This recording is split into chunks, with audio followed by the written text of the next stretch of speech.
எங்க இருந்து இங்க நான் வர்ற வழியில பார்த்தேன். நான் எல்லாத்தையும் பார்த்துக்கிட்டே வருவேன். நம்ம பார்க்கவே மாட்டோம். நம்ம என்ன குருவி வந்திருக்கு, என்ன பூவை பூத்திருக்கு, என்ன இலை கீழே விழுந்திருக்கு, கீழே என்ன இருக்குது, என்னென்ன ஜீவன்கள்லாம் மூவ் ஆகிக்கிட்டு இருக்குங்கிறது நம்ம பார்க்கறது இல்லை. கடமுடனே அப்படியே வருவோம், திரும்பி தலைமுறை போயிடும். அதை விட டேஸ்டா இருக்கும். நீங்க இப்ப திரும்பி போற போது எல்லாத்தையும் பார்த்துக்கிட்டே போங்க. இது எல்லா பண்ணிக்காது. இதுக்கு முன்னாடி இது என்ன கன்ஸ்ட்ரக்ஷன், இதை ஒய்டன் இது என்ன கன்ஸ்ட்ரக்ஷன் நீங்க பாத்துட்டீங்க. சும்மா நீங்களா பேசி பாருங்க. ஒன்றும் பெருசா நான் ஒன்றும் மார்க் போட போறதில்ல, எந்த லெசன்னு கேட்க போறதில்ல, என்ன ஃபார்முலான்னு கேட்க போறது. ரொம்ப ரிலாக்ஸ்டா இருங்க, ரிலாக்ஸ்டா சொல்லுங்க. இது என்னது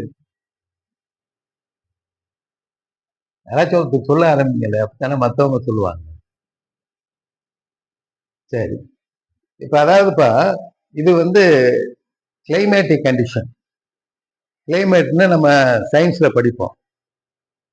இந்த தட்பவெட்ப நிலை அப்படின்னு நம்ம நமக்கு குளிர் அடிக்குது. இப்ப ஒரு ஒரு ஒரு 3 நாளா மழை அதிகமா பெய்யறதுனால நமக்கு ஒரு குளிர்ச்சியான ஒரு சரௌண்டிங்ல இருக்கு. நம்ம வீடு இருக்கிறதுனால வீட்டுக்குள்ள உட்காந்துக்கிறோம், ஸ்கூல்ல உட்காந்துக்கிறோம், வெஹிக்கிள்ல உட்காந்துக்கிறோம். ஆனா இந்த எறும்பு என்ன பண்ணுது?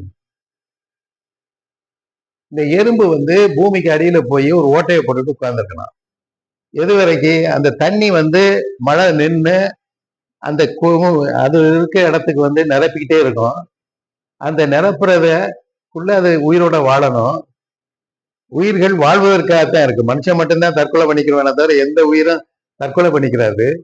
எப்படியும் வாழ்ந்து தீரணும்னு அது பார்க்குது. அதுக்கு ஒரு நாலேஜ் இருக்கு. என்ன நாலேஜ் இருக்கு அப்படின்னு சொன்னா, நான் இருக்கிற இடத்துல ஏதோ தண்ணி விழுகுது, என்னைய சிரமப்படுத்துது, நான் அதை தடுக்கிறதுக்கு என்ன வழி இருக்கு? இந்த எறும்பு லெவலுக்கு தடுக்கிறதுக்கு என்ன தெரியும் அப்படின்னு சொன்னா, அடுத்து இப்படி வந்துச்சுன்னா என்னைய ப்ரொடெக்ட் பண்றதுக்காக கீழே இருக்க மண்ணை கொண்டாந்து அது செலைவான நமக்கு எப்படி எச்சில் இருக்கோ அது மாதிரி உங்களுக்கு ஜுவாலஜியில வரும். எறும்பு ஒரு கெமிக்கலை செக்ரீட் பண்ணுது. அந்த கெமிக்கல் என்ன பண்ணுதுன்னா சாண்டோட சேர்ற போது அது கெமிக்கல் கன்வெர்ட் ஆகி ஒரு உருண்டையான ஒரு பொருளாக எப்படி எச்சியை துப்பி ஒரு மணலை சுருட்ட முடியுமோ அது மாதிரில அதை சுருட்டி கொண்டாந்து தன்னால முடிஞ்ச வெயிட்டேஜை வெளியில கொண்டாந்து உள்ள இருக்கக்கூடியதை பூராத்தையும் வெளியில கொண்டாந்து சேர்க்குது. இது பிசிக்ஸ்ல என்ன சொல்லுவாங்க? one mass is taken away from one place to the another place. நம்ம கண்ணுக்கு முன்னால என்ன நடக்குது? ஒரு இடத்துல லாரியில மண்ணு ஏத்துறாங்க, சரளையை ஏத்துறாங்க.